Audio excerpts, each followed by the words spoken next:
Hello world and welcome to Hacks. In this video we're going to be discussing the Uber hack and what we can learn from it. On Friday the 16th of September 2022, the Uber Twitter account UberComms tweeted out that they were responding to a cybersecurity incident. Furthermore, they explained that they were in touch with law enforcement and would post additional updates as they became available. Uber had been hacked. It was later revealed by various sources that the hacker had the keys to the kingdom, a complete compromise. In fact, the hacker was able to attain an internal file with credentials to almost everything. To clarify, it was presumed that the hacker had full privileges on the cloud servers that power Uber. That includes the Uber stores, which has user information. There's some lessons to be learned there, I'm sure, about not storing all of your passwords in a single file. The hack was discovered when the hacker posted to Uber's Slack messages system. The message read, "I announce I am a hacker and Uber has suffered a data breach." The hacker then went on to list several internal databases and claimed that they were compromised. According to The Guardian, the hack was possible through social engineering. The 18-year-old sent a text message to an Uber employee. The hacker claimed to be a member of the technical department and asked the Uber employee for their password. The worker complied, which probably then allowed the hacker to get onto the network and laterally move through it, if not elevate their privileges. This also isn't the first time Uber was hacked. Uber's former chief security officer, Joseph Sullivan, is currently on trial for allegedly paying hackers in an attempt to cover up a previous hack. This hack led to the personal information of around 60 million customers and drivers being stolen.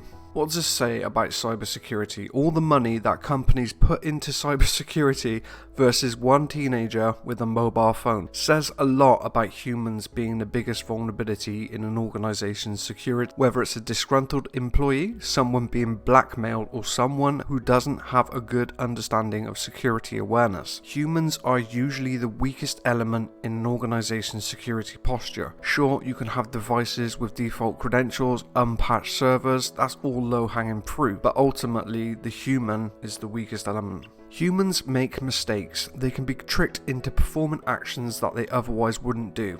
Why?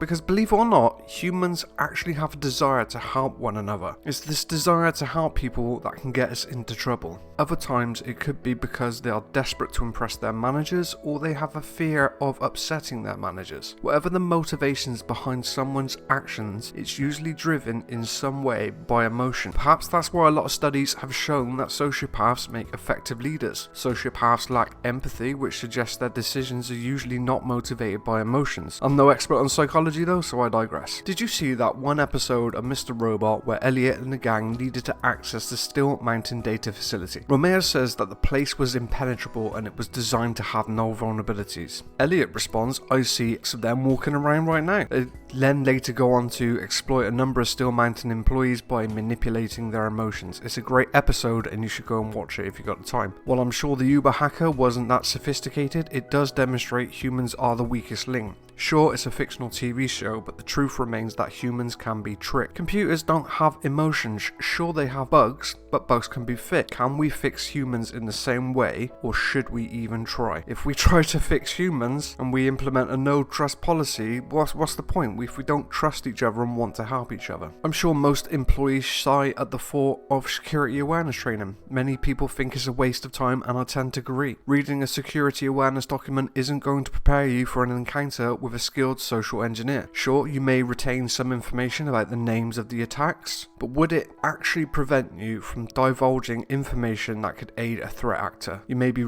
listening to this thinking that you'll never fall victim to a social engineering attack, but even Steve Wozniak from Apple fell victim to a crypto scam. Our emotions get the best of us, whether it's the fear of missing out or the desire to help others. And personally, I don't believe there is a solution to this, not at the moment. Due to the way we access sensitive information via usernames and passwords, there will always be hackers trying to steal credentials, or the way in which applications communicate with databases using passwords. If a hacker were able to get hold of the database password, then they would have access to all the information within the database. Perhaps authentication is flawed in some way. Even Apple's decision to switch to key-based authentication is flawed. If someone were able to obtain your private key, then they would be able to authenticate as you. Anyway, if you're interested in social engineering, then I want to recommend the following books. The first is called The Art of Deception by Kevin Mitnick. If you don't know who Kevin Mitnick is, go and read up. He was probably one of the most infamous hackers. When they were trying to lock him up, they said he could whistle into a telephone and launch nuclear missiles. It was that serious. The second book is Social Engineering: The Science of Human Hacking by Christopher Hackney.